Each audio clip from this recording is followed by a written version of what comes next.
ayes have it. The motion is adopted.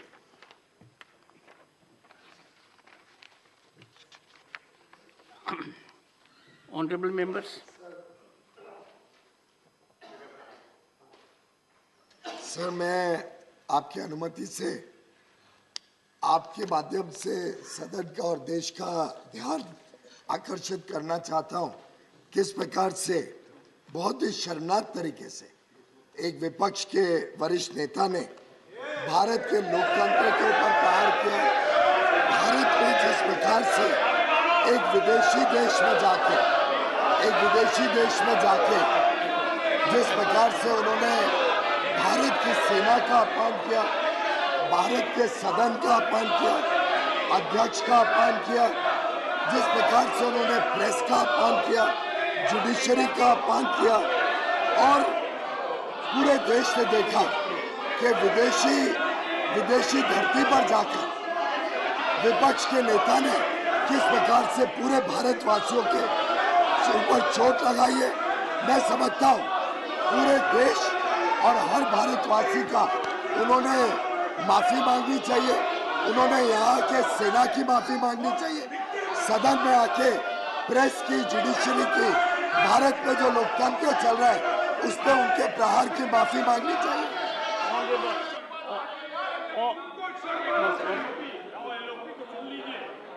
Honorable members,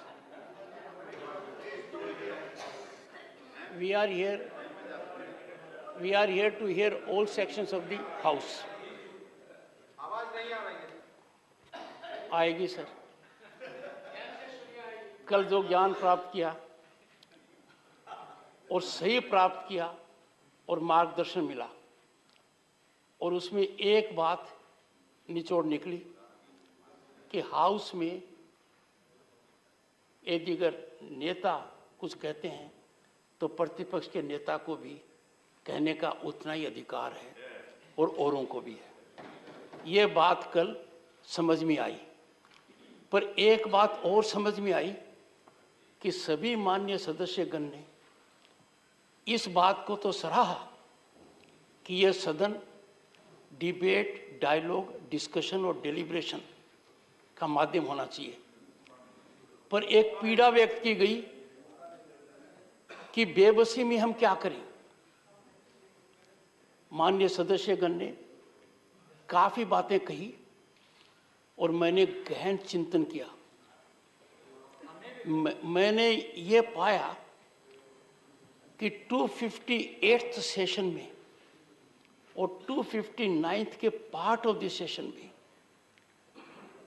सभापति की हैसियत से 267 नियम के तहत दिए गए प्रतिवेदन को मना करने के अलावा मैंने कभी किसी माननीय सदस्य को नियमानुसार बोलने पर नहीं रोका।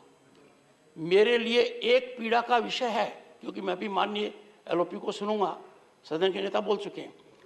एक पीड़ा का विषय है कि आप सबकी सहमति से बिजनेस एडवाइजरी कमेटी में महत्वपूर्ण मुद्दे पर 12 घंटे का समय लोकेट किया गया था, और जब पूर्व वित्त मंत्री वरिष्ठ नेता पी चिदम्बरम बोल रहे थे तो उन्होंने सदन में कहा कि मैं अपने वक्तव्य में इस विषय पर किसी भी विषय को रेज कर सकता हूं, और यही सदन की परंपरा भी रही है। मेरे लिए चिंता का विषय है, आप लोगों के लिए चिंतन का विषय है कि हम 12 घंटे तक चर्चा नहीं कर पाए। सरकार के रवैये की वजह से।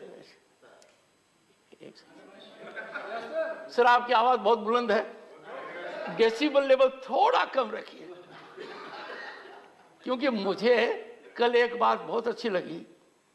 जब सब मेरे मित्र हैं चारों तरफ, तो डेसिबल लेवल तो कभी कभी ऊंचा होना चाहिए। रोज चिंतन का विषय है, क्या हम उस 1/3 समय में वो बातें नहीं उठा सकते थे और उन बातों को उठाकर सरकारी तंत्र को बाधित कर सकते थे टू रेस्पॉन्ड, मेरा आपसे अनुरोध रहेगा कि इस सदन में भारत की स्थिति को देखते हुए, we have unity in diversity, we are a blossoming democracy, अलग अलग मत होंगे, अलग अलग विचार होंगे। लीडर ऑफ द हाउस ने एक विचार व्यक्त किया है, नहीं एक सेकंड, मैं लीडर ऑफ द हाउस को बोलने का अवसर दे रहा हूं और फिर उसके पश्चात सदन के माननीय प्रतिपक्ष के नेता बोलेंगे। संक्षिप्त में सर मुझे बोलने तो दिया ही नहीं, प्लीज इतना डिस्टर्बेंस किया।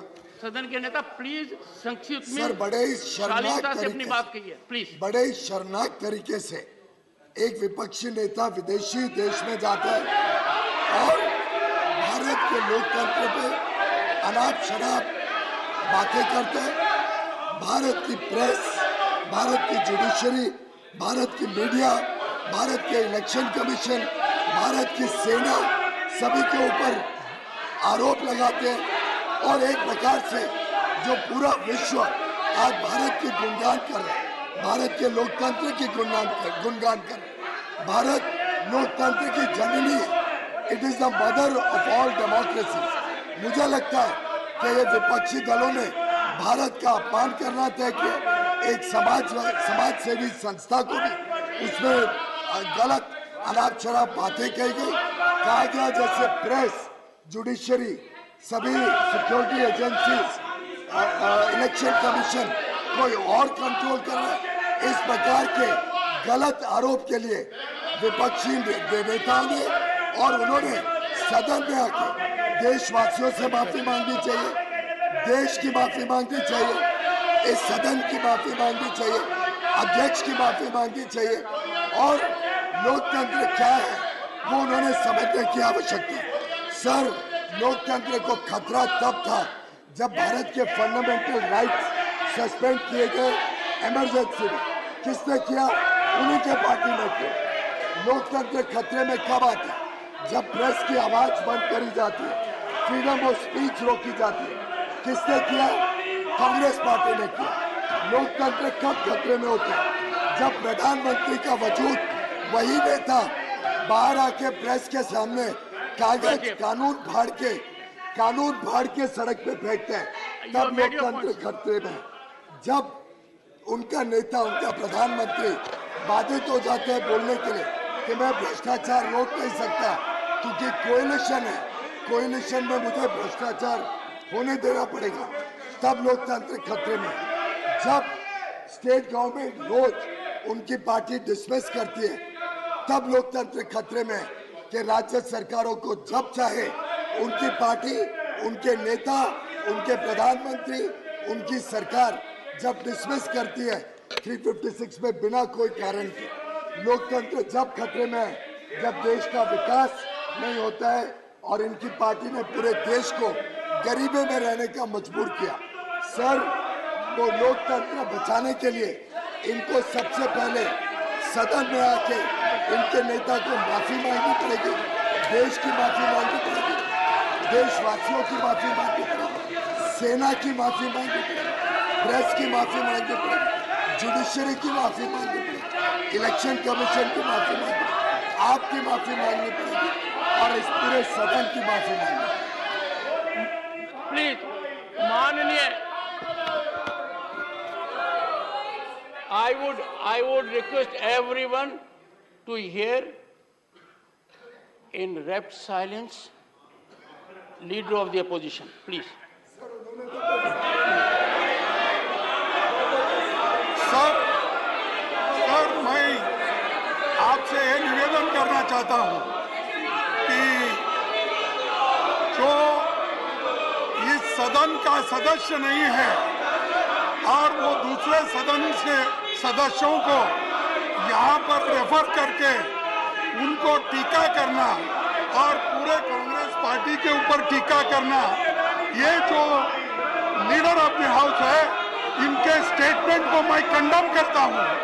और उन्होंने कहा डेमोक्रेसी जो नहीं है इस देश में, जो ये बार बार कह रहे हैं, यहाँ जो चल रहा है उस विषय के बारे में सारी दुनिया जानती है।